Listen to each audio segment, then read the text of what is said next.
আসসালামু আলাইকুম। আশা করি সবাই ভালো আছেন।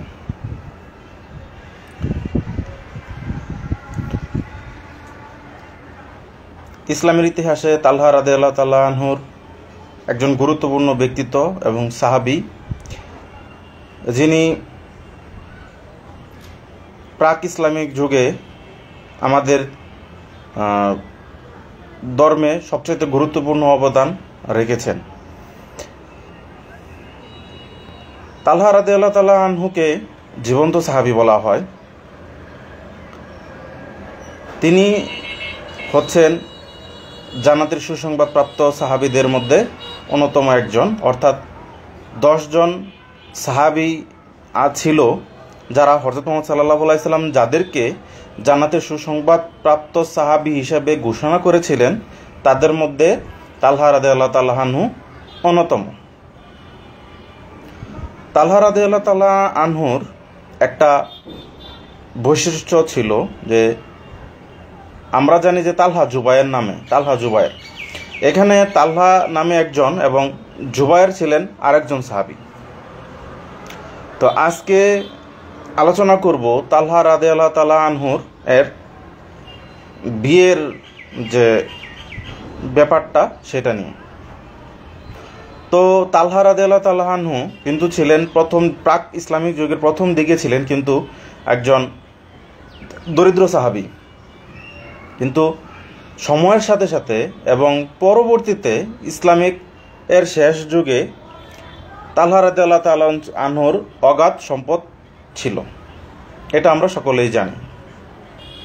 তো আমরা যদি তার কর্ম এবং জীবন সম্পর্কে চিন্তা ভাবনা করি বা দেখি, আসলে আমাদের উচিত অ্যাজ এ মুসলিম হিসাবে আমাদের উচিত যে হযরত মুহাম্মদ সাল্লাল্লাহু আলাইহি সাল্লাম এবং অন্যান্য নবীগণ এবং তার সময়ে যারা সাহাবী ছিল সেই সাহাবীদের ঘটনা, তাদের জীবনী সম্বন্ধে আলোচনা করা, তাদের সম্বন্ধে জানা আমাদের সবচেয়ে গুরুত্বপূর্ণ এবং নৈতিক দায়িত্ব।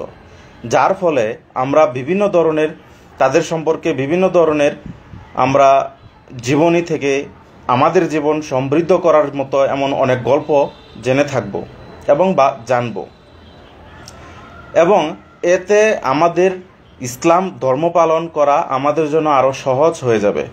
আমরা যদি চিন্তা করি যে আমরা দরিদ্র অবস্থায় আছি, আমরা কিভাবে আমাদের ধর্মটাকে পালন করব, এমন অনেক সাহাবী ছিল বা ওই সময় হযরত মুহাম্মদ সাল্লাল্লাহু আলাইহি সাল্লামের সময়ে সাহাবীগণ ছিল যারা অনেক দরিদ্র হিসেবে বসবাস করত, যারা আমাদের আদর্শ। তাদেরকে যদি আমরা ফলো করি বা তাদেরকে যদি আমরা দিক নির্দেশনা হিসেবে নেই, তাহলে আমাদের জীবনে অনেক রহস্য উন্মোচন হবে এবং কিভাবে আমাদেরকে দরিদ্র অবস্থায় আমাদেরকে ধৈর্য ধারণ করতে হবে এবং আমাদের ধর্মটা পালন করতে হবে, কিভাবে ইহকাম এবং বিধিনিষেধগুলো যে আছে এই বিধিনিষেধগুলোকে আমাদের কিভাবে পালন করতে হবে, সেটা হচ্ছে আমাদের তাদের কাছ থেকে আদর্শ। তো সেই রকম সাহাবী ছিলেন তালহা রাদিয়াল্লাহু তাআলা আনহু।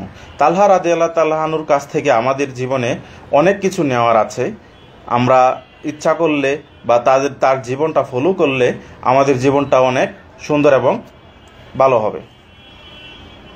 তালহা রাদিয়াল্লাহু তাআলা আনহুর যে আজকের যে বিষয় সেটা হলো তালহা রাদিয়াল্লাহু তাআলা আনহুর বিয়ে। তালহা রাদিয়াল্লাহু তাআলা আনহুর বিয়েগুলো বেশ ইন্টারেস্টিং ছিল।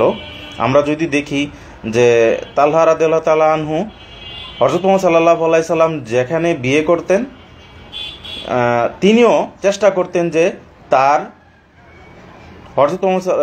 তার ছোট বোনকে বিয়ে করার, অর্থাৎ হযরত মুহাম্মদ সাল্লাল্লাহু আলাইহি সাল্লামের যে শালীগুলো ছিল সেই শালীগুলোর কাছ থেকে বিয়ে করার জন্য তিনি চিন্তা ভাবনা করেন। দেখেন কত সুন্দর একটা মেন্টালিটির একটা মানুষ ছিল যে হযরত মুহাম্মদ সাল্লাল্লাহু আলাইহি সাল্লাম বড় বোনকে বিয়ে করেছে, তার ছোট বোনকেই তালহা রাদিয়াল্লাহু তাআলা আনহু বিয়ে করেছে। যেখানে যেখানে পেরেছে সেখানে তিনি কিন্তু এই জিনিসটা করেছে। আমরা যদি দেখি যে হযরত মুহাম্মদ সাল্লাল্লাহু আলাইহি সাল্লাম আয়েশা রাদিয়াল্লাহু তাআলা আনহুকে বিয়ে করেন। তালহা রাদিয়াল্লাহু তাআলা আনহুর কিন্তু ঠিক আয়েশা রাদিয়াল্লাহু তাআলা আনহুর ছোট বোন উম্মে কুলসুম বিনতে আবু বকর রাহিমাহুল্লাহকে বিয়ে করেন। অর্থাৎ উম্মে কুলসুম যিনি ছিল আয়েশা রাদিয়াল্লাহু তাআলা আনহুর ছোট বোন, তাকে তালহা রাদিয়াল্লাহু তাআলা আনহু বিয়ে করেন। তাহলে একটা জিনিস আপনি যদি চিন্তা করে দেখেন, হযরত মুহাম্মদ সাল্লাল্লাহু আলাইহি সাল্লাম বড় বোনকে বিয়ে করেছে, ছোট বোনকে বিয়ে করেছে তালহা। এই ক্ষেত্রে তালহা রাদিয়াল্লাহু তাআলা আনহু, এই ক্ষেত্রে তারা দুইজন হলো বাইরা ভাই, এবং হযরত আবু বকর রাদিয়াল্লাহু তাআলা আনহু হলো তাদের মানে পিতা বা শ্বশুর। এটা ছিল। তাহলে আবু বকর রাদিয়াল্লাহু তাআলা আনহু কিন্তু হযরত মুহাম্মদ সাল্লাল্লাহু আলাইহি সাল্লামেরও শ্বশুর এবং তালহা রাদিয়াল্লাহু তাআলা আনহুরও শ্বশুর।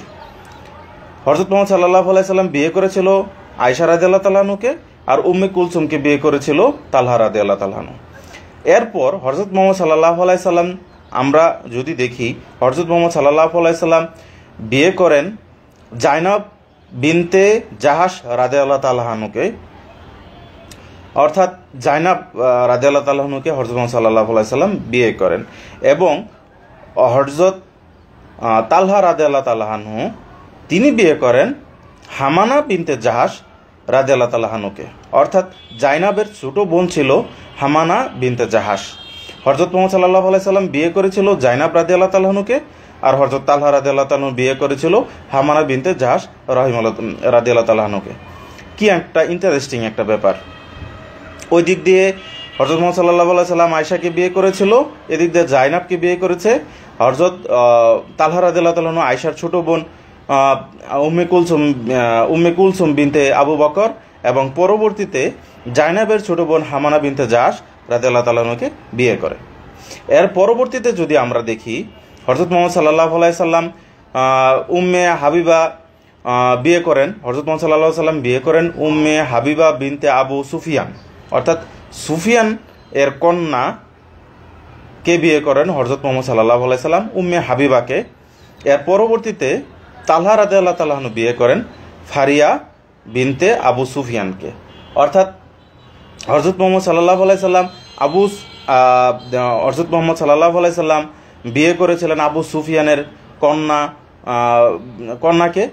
তিনি ছিলেন ফারিয়া এবং হাবিবা ইনতে আবু সুফিয়ান, এবং পরবর্তীতে ফারিয়া বিনতে আবু সুফিয়ানকে বিয়ে করেন হযরত আয়েশা তালহা রাদিয়াল্লাহু তাআলা আনহু।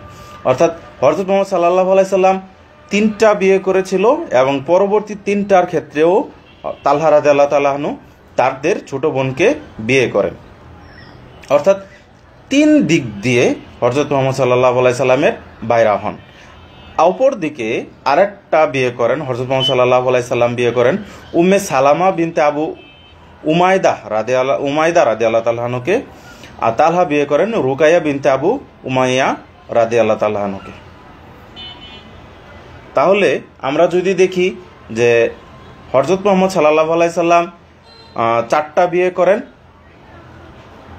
মানে হযরত মুহাম্মদ সাল্লাল্লাহু আলাইহি সাল্লাম তো আরও বিয়ে করেছিলেন, কিন্তু এই 4 জায়গায় হযরত মুহাম্মদ সাল্লাল্লাহু আলাইহি সাল্লাম বিয়ে করেন, এবং এই 4 জায়গায়ই বিয়ে করেন তালহা রাদিয়াল্লাহু তাআলা আনহু। অর্থাৎ 4 জায়গায়ই একই শ্বশুর, এবং তারা দুইজনই বাইরা হিসেবে পরিগণিত হন। এটার কারণ কি? হযরত মুহাম্মদ সাল্লাল্লাহু আলাইহি সাল্লাম যে জায়গায় বিয়ে করেন তার পরবর্তীতে ছোট বোনকে তালহা রাদিয়াল্লাহু তাআলা আনহু বিয়ে করেন। এর কারণ কি? এর কারণ আমি মনে করি হযরত মুহাম্মদ সাল্লাল্লাহু আলাইহি সাল্লাম যেখানে যেতে চেয়েছিলেন তিনিও সে জায়গায় বিয়ে করেছিলেন, এবং একই মর্যাদার যে একটা বিষয়, সেই মর্যাদা তিনিও পেতে চেয়েছিলেন। কত গুরুত্বপূর্ণ এবং কত ইন্টারেস্টিং একটা বিষয় যে হযরত মুহাম্মদ সাল্লাল্লাহু আলাইহি সাল্লাম যে জায়গায় বিয়ে করতেছিল তালহা রাদিয়াল্লাহু তাআলা আনহু সেই জায়গায় চেষ্টা করেছিল, এবং তাদের কন্যাদেরকে এবং তাদের ছোট বোনকে তালহা রাদিয়াল্লাহু তাআলা আনহু বিয়ে করেন। এটা তালহা রাদিয়াল্লাহু তাআলা আনহুর জন্য খুব মর্যাদার একটা বিষয়। আমরা মুসলমান যারা আছি তারা অতটুকু জানি না। চেষ্টা করেছিল, কিন্তু হয়তো অনেক সাহাবীরাও চেষ্টা করেছিল, কিন্তু তালহা রাদিয়াল্লাহু তাআলা আনহু হযরত মুহাম্মদ সাল্লাল্লাহু আলাইহি সাল্লামের 4 শালিকাকে বিয়ে করতে পেরেছিলেন। এটা তালহা রাদিয়াল্লাহু তাআলা আনহুর জন্য এবং সর্বোপরি আমাদের জানার জন্য খুব একটা গুরুত্বপূর্ণ একটা বিষয়। একই মর্যাদার ক্ষেত্রে চেষ্টা করেছিলেন যে হযরত মুহাম্মদ সাল্লাল্লাহু আলাইহি সাল্লামের পর্যন্ত তিনিও যেন তাদের সাহাবীদেরকে তার হযরত মুহাম্মদ সাল্লাল্লাহু আলাইহি সাল্লামের শালিকাদের বিয়ে করার ক্ষেত্রে একই শ্বশুর, একই জামাতা হয়ে থাকতে চেয়েছিলেন। আসসালামু আলাইকুম ওয়া রাহমাতুল্লাহ।